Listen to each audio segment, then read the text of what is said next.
Hai, salam sejahtera untuk kita semua. Pada kesempatan kali ini, kelompok 4 akan mengangkat isu hukum internasional terkait dengan Chatham. Kasus kelebusan Chatham adalah isu hukum dan diplomatik yang melibatkan India dan Pakistan. Chatham, seorang mantan perwira Angkatan Laut India, ditangkap oleh Pakistan pada Maret 2016 dan dituduh terlibat dalam kegiatan spionase serta terorisme. Pada April 2017, ia dijatuhi hukuman mati oleh pengadilan militer Pakistan. Baik, sekian dulu, karena selanjutnya akan dijelaskan oleh teman-teman saya. Kepada Frankie, dipersilahkan. Isu: apakah Pakistan berhak menghukum Kulbhushan Jadhav dengan hukuman mati berdasarkan tuduhan spionase dan terorisme, dan apakah India memiliki hak untuk memberikan bantuan konsuler kepada Jadhav? Jadi, hak Pakistan untuk menghukum Kulbhushan Jadhav yaitu yang pertama, dasar hukum nasional. Dasar hukum di Pakistan. Pakistan mengklaim bahwa Kulbhushan Jadhav terlibat dengan kegiatan spionase yang merugikan keamanan nasional. Berdasarkan hukum nasionalnya, terutama Undang-Undang Pengadilan Militer dan Hukum Anti-Terorisme, Pakistan memiliki wewenang untuk mengadili individu yang dituduh melakukan spionase dan terorisme. 2. Proses hukum.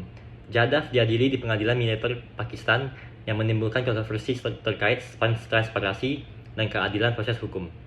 India mengklaim bahwa Jadhav tidak memberikan akses yang memadai untuk membela diri dan tidak mendapatkan perwakilan hukum yang layak selama proses pengadilan.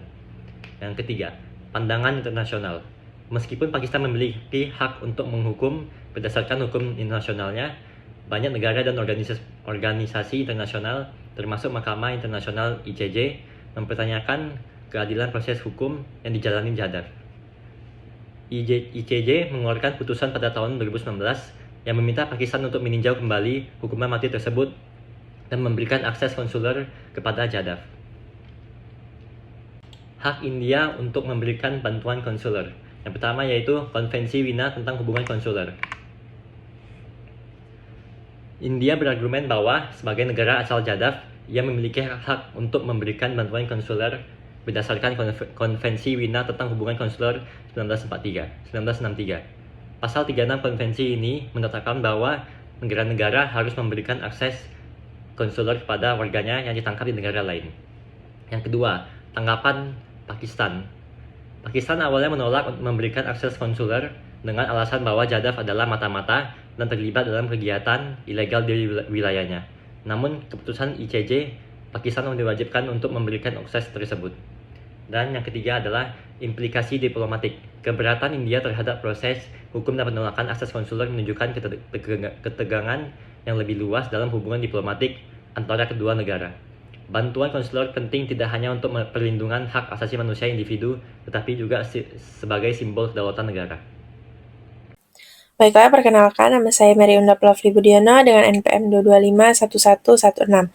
Selanjutnya saya akan menjelaskan mengenai aturan atau rules yang relevan dengan kasus yang sedang dibahas. Yaitu yang pertama ada Konvensi Wina tentang hubungan konsuler, yang kedua ada Protokol Opsional Konvensi Wina tentang penyelesaian sengketa secara wajib tahun 1963, yang ketiga ada Statuta Mahkamah Internasional pasal 36 ayat 1, yang keempat prinsip keadilan universal dalam hak asasi manusia, dan kelima prinsip pelarangan pelanggaran hak konsuler. Kita akan masuk kepada yang pertama, yaitu Konvensi Wina tentang hubungan konsuler. Konvensi ini merupakan perjanjian internasional yang mengatur hak dan kewajiban konsuler antar negara. Relevansi utama dari konvensi ini dalam kasus internasional adalah dalam pasal 36 yang menjamin 1. Hak pemberitahuan dan komunikasi, 2. Hak tahanan untuk berkomunikasi konsuler, dan yang ketiga hak konsulat untuk akses. Pelanggaran terhadap pasal 36 dapat menyebabkan konsekuensi hukum serius di tingkat internasional seperti dalam kasus Kulbhushan Jadhav. Jadi, yang pertama hak pemberitahuan untuk komunikasi. Di sini maksudnya adalah negara penerima wajib memberitahu negara asal melalui konsulatnya segera setelah seorang warga negara asing ditangkap, ditahan, atau dipenjarakan. Kemudian hak tahanan untuk komunikasi konsuler, artinya warga negara yang ditahan memiliki hak untuk berkomunikasi dengan konsulat mereka dan meminta bantuan hukum. Lalu yang ketiga, hak konsulat untuk akses, maksudnya konsulat berhak mengunjungi tahanan, memberikan bantuan hukum, dan memastikan hak-haknya terpenuhi. Ya, jadi begitu. Untuk selanjutnya, yaitu ada protokol opsional Konvensi Wina tentang penyelesaian sengketa secara wajib tahun 1963. Yang pertama, protokol ini memberikan mekanisme bagi negara-negara untuk menyelesaikan sengketa yang timbul dari penerapan atau penafsiran Konvensi Wina. Protokol ini menetapkan ada dua. Yang pertama, sengketa dapat diajukan ke Mahkamah Internasional atau ICJ, dan yang kedua, yurisdiksi ICJ bersifat wajib untuk kasus yang diajukan di bawah protokol ini. Dalam kasus Jadaf, India mengandalkan protokol ini untuk membawa Pakistan ke ICJ dengan menuduh pelanggaran serius terhadap hak konsuler berdasarkan pasal 36 Konvensi Wina. Selanjutnya, Statuta Mahkamah Internasional pasal 36 ayat 1.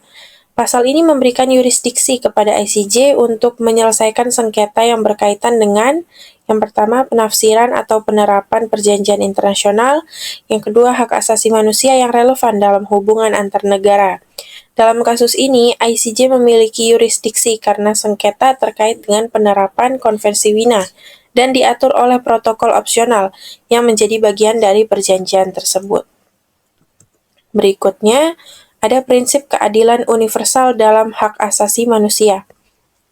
Sebagai bagian dari hukum internasional, Deklarasi Universal Hak Asasi Manusia atau UDHR dan Konvenan Internasional tentang Hak-Hak Sipil dan Politik atau ICCPR juga merupakan peraturan yang berkaitan dalam kasus Jadaf ini, yaitu antara lain di pasal 14 ICCPR menegaskan bahwa setiap individu berhak mendapatkan pengadilan yang adil, terbuka dan bebas dari bias, serta memiliki akses terhadap bantuan hukum yang layak. Yang kedua, eksekusi terhadap individu tanpa pengadilan yang adil melanggar prinsip dasar keadilan universal. Berikutnya, prinsip pelarangan pelanggaran hak konsuler. Penolakan hak akses konsuler oleh negara penerima dianggap sebagai pelanggaran serius terhadap hukum internasional. Dalam kasus Jadaf, Pakistan tidak memberikan akses konsuler meskipun ada permintaan resmi dari India, yang dianggap sebagai pelanggaran terhadap pasal 36 Konvensi Wina.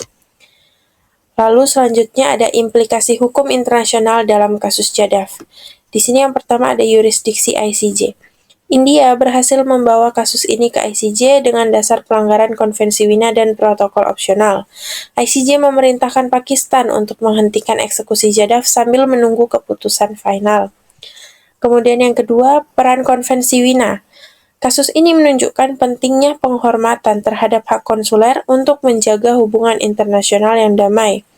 Pelanggaran konvensi ini dapat dianggap sebagai pelanggaran terhadap hukum internasional dan hak asasi manusia. Yang ketiga, tindakan sementara atau provisional measure. ICJ mengeluarkan perintah sementara untuk mencegah eksekusi Jadaf, sesuai dengan prinsip bahwa hak individu dan negara harus dilindungi sampai sengketa diselesaikan. Baiklah, sekian penjelasan dari saya. Berikutnya akan dijelaskan oleh rekan saya. Terima kasih. Oke semuanya, sekarang kita masuk kepada bagian analisis. Nah, yang pertama adalah pelanggaran hak asas konsuler, yaitu India mengklaim bahwa Pakistan tidak memberikan akses konsuler kepada Jadaf sebelum pengadilan, yang merupakan pelanggaran terhadap Konvensi Wina. Hal ini dapat mempengaruhi hak Jadaf untuk mendapatkan nasihat hukum yang memadai. Nah, yang selanjutnya yaitu proses hukum yang adil. Pengadilan militer Pakistan mungkin tidak memenuhi standar internasional untuk memproses proses hukum yang adil bagi Jadaf. Jika Jadaf tidak diberikan kesempatan untuk membela diri atau mendapatkan penasihat hukum, maka keputusan pengadilan dianggap cacat. Nah, selanjutnya adalah permintaan tindakan sementara. India meminta mahkamah untuk mengeluarkan perintah sementara untuk menunda eksekusi Jadaf. Mahkamah Internasional memiliki kewenangan atau wewenang untuk mengeluarkan tindakan sementara jika ada resiko kerugian yang tidak dapat diperbaiki sebelum putusan akhir. Kesimpulannya adalah, Mahkamah Internasional memutuskan bahwa Pakistan telah melanggar kewajiban internasionalnya berdasarkan pasal 36 Konvensi Wina dengan tidak memberikan akses konsuler yang segera kepada India dan dengan tidak memberi Jadaf kesempatan untuk pembelaan yang adil dan setara. ICJ juga memerintahkan agar Pakistan meninjau kembali hukuman mati terhadap Jadaf dan memberikan akses konsuler sesuai dengan kewajiban internasional. Keputusan ini menggarisbawahi pentingnya pelindungan hak-hak individu di bawah hukum internasional dan kewajiban negara untuk mematuhi perjanjian internasional seperti Konvensi Wina.